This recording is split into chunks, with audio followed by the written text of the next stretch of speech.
we're making a couch co-op game about being valets. We wanted to make sure we had complete control of the feel, physics, and the amount of realism in our cars. And our line of thinking is if you have a mechanic in your game that's central to your game, and you have the skills to code it yourselves, you should code it yourselves. That'll give you complete control to modify it and adjust it as your game evolves over the course of development. In this video, we're going to go over step by step all the ways we calculate the forces required to make custom car physics in Unity. Alright, welcome to our car test facility. Let's take a look at one of the cars from the game here. So Prim will give us a little demonstration of the handling of this high quality sedan here. You can see we went with a pretty arcadey kind of bouncy feel to the cars, but the techniques we're going to talk about today will actually work for simulating arcadey all the way to semi-realistic cars. Alright, let's hop in the little test mobile here and talk about how these cars work in detail. So the first thing to mention out of the gate is that we went with a raycast-based approach. So that means that rather than actually simulating an individual rigid body for the main car and then an individual rigid body for each tire and connecting them with some kind of physics joints or something, there's actually only one rigid body going on here. So this is what this car looks like according to the physics system. It's somehow one rigid body that seems to be driving around as though it has tires and works like a car. And so that's actually what's going on here, is that we are creating forces that we're applying to this one rigid body that make it behave like a car that has tires attached to it. Here's a look at those forces.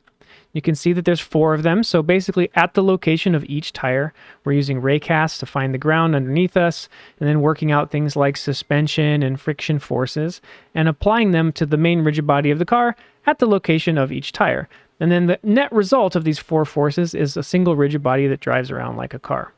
So you should be on the right track now, cast some rays, calculate a force for each tire, and you've got a raycast car. Thanks, and don't forget to like and subscribe. Okay, obviously I'm going to have to go into more detail because look at these forces. They look totally confusing and complex. Like, how are these being calculated? What kind of crazy math is going on to make these wild forces that are constantly changing direction and changing their magnitude? And like, oh my gosh, I don't even know where to get started.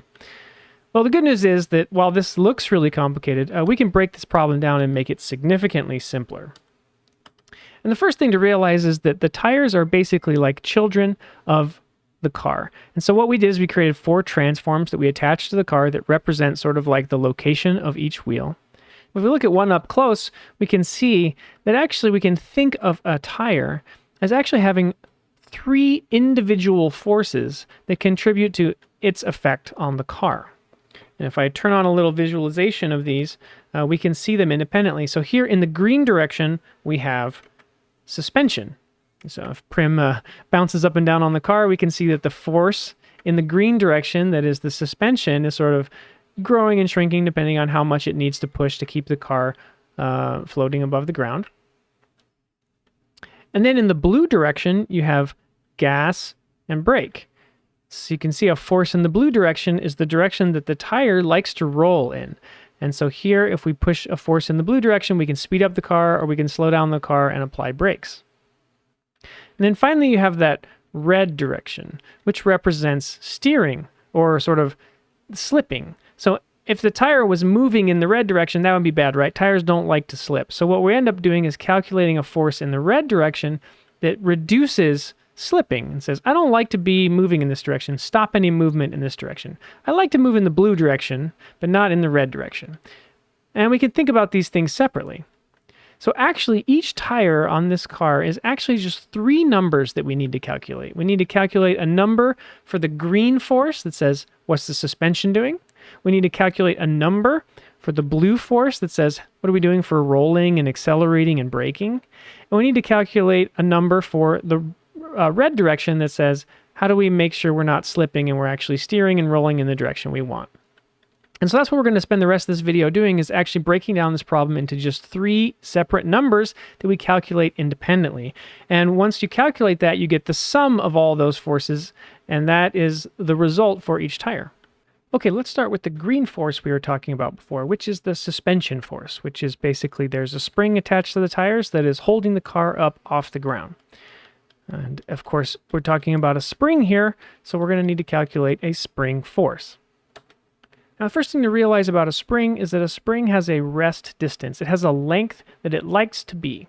And then if you compress the spring, it will push back to go back to the rest distance. Or if you stretch the spring, it will pull back to go back to that rest distance. And so the first number that's involved in this calculation is going to be the offset, which is basically just how far away are we from that rest distance. Now notice that this offset needs to be a signed value. So on one side, it needs to be negative, and on the other side, it needs to be positive. And this number is telling you which way to go and how far to go to get back to the rest distance. And actually, if you want to calculate a spring force, that's really all you need. You need to know the offset, and then you multiply that by some value that says how strong is this spring. So here's a quick example where we set the strength to 10, and if we push the spring and then let go, you can see this green line. Let me scale it down so it's easier to see on the screen. The green line is the force we're calculating, and the force is literally just the current offset times some number, which represents the strength of the spring. So when we're pushed all the way here to an offset of negative 0.4, then our force is negative 4. And if I stretch the spring the other way, we get a force just as strong in the opposite direction. And then you can start playing with values like this value for strength. What if we beef up the spring and give it a much thicker metal coil? Now you can see the force is a much higher value, and that results in a much faster oscillation. So the first step to calculating a spring force is just to calculate the offset and multiply it by the strength of the spring. That gives you a force that you can apply directly. But you might be noticing that this spring seems to just bounce back and forth forever. And that's true. If you just have this much information, you get a spring that will bounce forever. Now, real shocks on cars and other kinds of springs have what's called a damper. It looks something like this. There's sort of like a plunger of some kind, and there's some fluid. And then this thing doesn't want to move. So when you try to push the spring now, it has to push the plunger through that fluid, which is resisting motion. And so that's literally what damping is referring to, is trying to slow down the motion of the spring. So we can represent this in code if we know one other thing, if we know the current velocity of the spring. So imagine the spring's bouncing back and forth. We can stop it at any point, and we can understand the velocity of the object the spring is attached to, in this case, the tire. And if we know that, we can calculate a damping force. So a damping force is basically trying to stop any motion. It wants to resist motion. So that's why you take velocity into account. And so if I give this thing a little nudge here, you can see that it quickly kills any motion. And this is happening with a force that's in the opposite direction of the velocity. So the velocity is headed to the left, and the force is pushing to the right. And the size of the force is sort of relative to how much velocity we have. You can see down there, the force is just negative velocity times damping. And again, damping is just some number that we choose.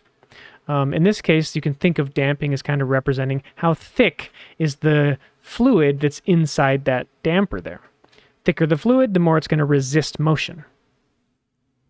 So then when we want to calculate a better spring, we combine these two elements. So now our force is equal to the offset times the strength, which is the part that's trying to push the spring back to its rest distance. And then we tack on this damping component that says, but by the way, this spring is resisting motion. And so now when I compress the spring and I let it go, you see we don't oscillate very much. In fact, we come to rest very quickly.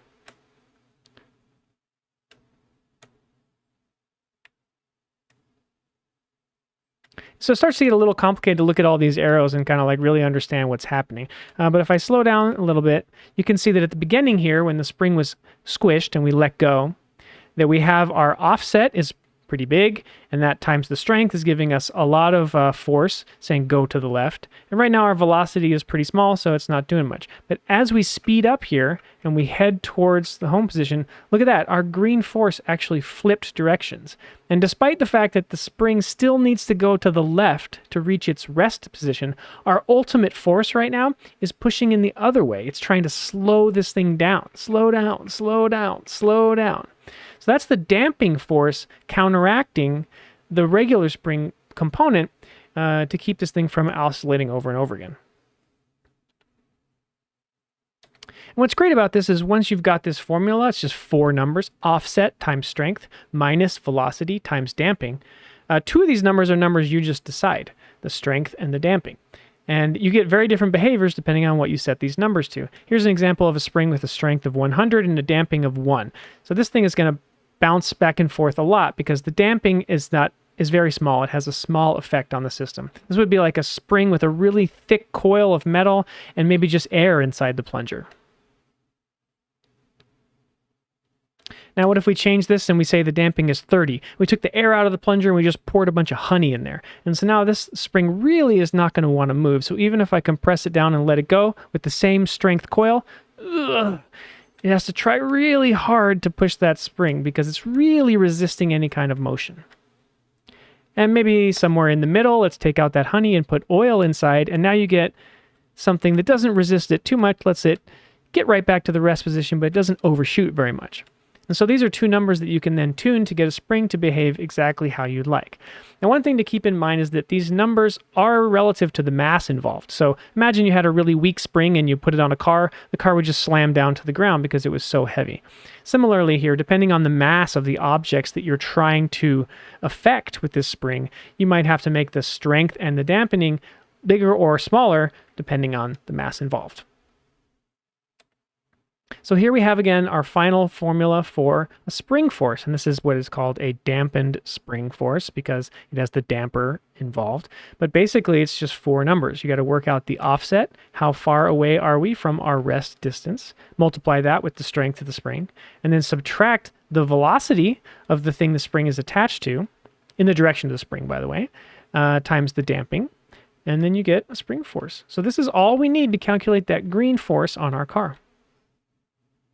And here's a look at the actual code for the suspension force. And as you can see, this formula is basically implemented directly in the code. We do some setup to work out things like our offset and our velocity, but then we plug those in and we have our formula right there. Offset times strength minus velocity times damping. And then that force is applied at the position of this particular tire. Okay, so here's a look at a car with just those green suspension forces implemented. And you can see we're able to keep the car up off the ground now. But if we bump into the car and send it moving, we've got shocks, but we have absolutely no traction whatsoever. So good job, we made a hovercraft.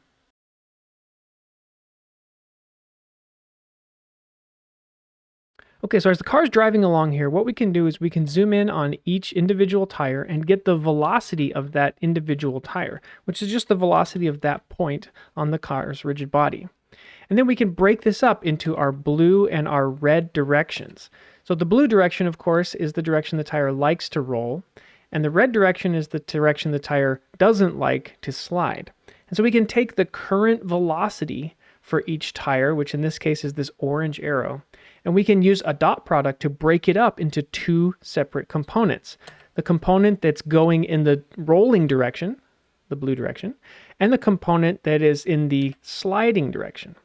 And now we're going to currently focus our attention on the red direction because that's the force we're calculating right now. That's going to produce steering. So if we just think about this, this is the current velocity of the tire in the direction of the red line, the direction we don't want to be sliding. And so we're going to need to calculate some sort of force that says, don't slide in this red direction, right? Ultimately, we don't really want any velocity in the red direction because that velocity means the tire is slipping sideways. So we're going to need to calculate some kind of force for this. And force, of course, is mass times acceleration. So if we want a force, we can think about it in terms of an acceleration. And an acceleration is just a change in velocity. So what we can do is ask ourselves, what change in velocity would we like to occur? Well, actually, that's pretty straightforward because we currently have this gray line. That is the current velocity in the direction of the red sliding direction. And we don't want any of that velocity to exist. We don't want to slide sideways. So really what we want is a change in velocity that is the opposite. We want to remove all of this velocity. So if we just take that current velocity and flip its direction, that's the change we would like to have occur. And at this moment, when we flip it, we could also, for example, scale it down a little bit and say, well, we're okay with the tire sliding a little bit. So maybe we're only going to try and remove 50% of the velocity. Or the car should be sliding a lot right now. We're on ice, so let's only remove maybe 10% of the velocity. But basically what we're going to do is we're going to take the current velocity of the tire in the sliding direction, and we're going to flip it around. And that then is a change in velocity that we want to have happen. So we take that vector, we divide it by some amount of time, a small amount of time, to say this is the acceleration we want. We want a change in velocity over time. And then that value becomes our force. So here you can see, if we just take the velocity in the red direction, and we completely negate it and use that as our force. Here's a car example with 100% grip. And you can see the tires do not like to slide. And of course, they're so grippy that maybe the car will flip over depending on things like the center of mass. Now here's an example where we're only canceling out 5% of the slip velocity. And now you can see we've got real slidey car. This is a front wheel drive car, by the way, so it's not going to spin out too much, but it is really slidey. And now we've made a drifting game just by saying we have basically 5% traction in the red direction. And then here's another example where now the front tires have 30% grip, the rear tires have 5% grip, and it's a rear-wheel drive car. And now you can see this car really likes to spin out. I'm not even steering right now, and we're still doing donuts. And so, this gives you a lot of control over the car that you can think of in simple terms of just how much grip do we want to retain as a percentage for each tire. Now, in our game, we don't just use a fixed value like this. We actually use a lookup curve. And so this is slightly complicated, but basically what you can see here is that the x-axis you can think of as how much of the tire's velocity is in the red direction right now. So 0 would mean the tire's not sliding at all. It's just rolling forward perfectly like it is right now. And 1.0 would mean the tire is completely sliding sideways. So we take that and we use that number, how much is the tire sliding as a percentage of its velocity, to look up into these curves here to decide how much traction should the tire have right now. So 1.0 would mean full traction. Let's get rid of all the velocity in the sliding direction. And what 0.0 would mean we don't care at all, let it slide. And you can see by the shape of the curve here that basically what we have is if the tires aren't slipping too much, they have a lot of traction. But once they start sliding too much, they lose tons of traction and become really slippery. And this is based loosely on how real tires work. Tires have a lot of grip at first because the rubber is kind of stretching and maintaining contact with the ground. And then at some point, they start to slide. And when they start to slide, of course, the friction drops. And so these are just two curves here. I've got curves for the front tires and the back tires tuned separately to give the car the feel I'm looking for. But ultimately in our game, this is how we implemented the feel we wanted. We used a simple curve that we could just draw and test to get the behavior we were looking for. Here's a look at how that is in code. And you can see, again, we have a little setup here where we work out things like the velocity in the steering direction. And then we decide how much grip we want to maintain. And we use that to calculate an acceleration that becomes a force that we apply at the location of the tire in the direction of the red line, which is the steering direction. Okay, at this point, we now have a car with suspension and also steering forces or friction forces, so the tires don't like to slide sideways. And so if Prim gives a little push and hops inside, you can see that we've created a soapbox derby racer. We have a car with suspension and steering, but no engine and no brakes. All right, so now we're down to the last force we need to calculate, which is in this blue direction, and it's comparatively simple because all we really need to do is apply some force in the blue direction, and whichever direction the force is, the tires are going to slowly roll in that direction.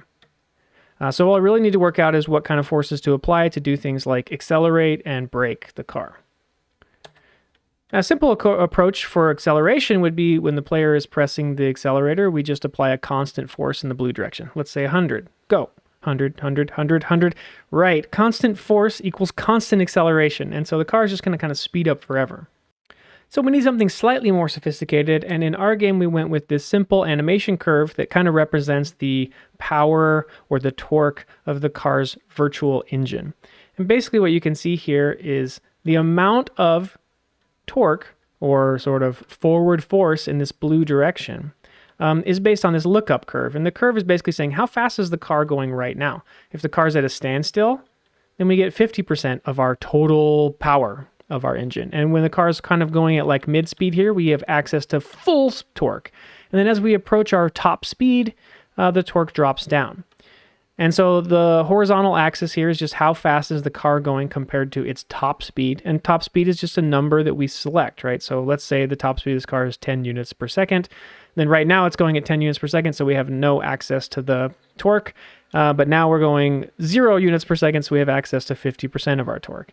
And so that 50% or 100% of our torque, again, is just a multiplier on some number, which is how strong is the engine, which is just the force value we've decided. And this is roughly based on real engines that have less torque down at the low RPMs, and then they have like a band of their maximum torque, and then the torque drops off as they sort of redline or start spinning really fast as you get up to top speed. And this was enough for us to get a somewhat realistic car that behaved in a way we could easily tune and control with just one curve. Okay, now that gets the car going, but what about stopping the car? Well, it turns out we've already solved this problem, because stopping the car is the exact same thing as steering the car. Remember that the force in the red direction for steering was basically saying, hey, I don't want any velocity in this red direction. Tires don't like to slip. So let's calculate a force to remove velocity in that direction. Well, when the brakes are applied, we're doing the exact same thing. We want to basically remove any velocity in this rolling direction. And so we do the exact same math we do for steering, except in the blue direction this time to produce a braking force. And, you can do other things with this, like you can put a maximum value on it and clamp it so that your brakes have some kind of maximum force they can apply to slowly bring the car to a stop. And you can also add things like rolling friction, which work very similarly, which is when you're not pressing the gas, we apply a light braking force in the opposite direction to slow the tires down to a stop. Here's a quick look at the acceleration code, and you can see basically we're just working out the car's speed, dividing it by the top speed of the car, using that to look up into our power curve, and then applying that force directly in the blue direction at the location for each tire. And there we have it. We have a fully driving car with suspension and steering and acceleration and braking. And we can really tune this pretty easily by adjusting just a small number of values for things like the suspension and the grip and the power curve. Thank you for watching this video, and if you'd like to support us, you can definitely check out our game Very Very Valet, which is now available on Nintendo Switch, Steam, and PlayStation 5. And of course, if you like these dev-style videos, please give a like and consider subscribing to our channel, and we'll make some more. Thanks again. Bye!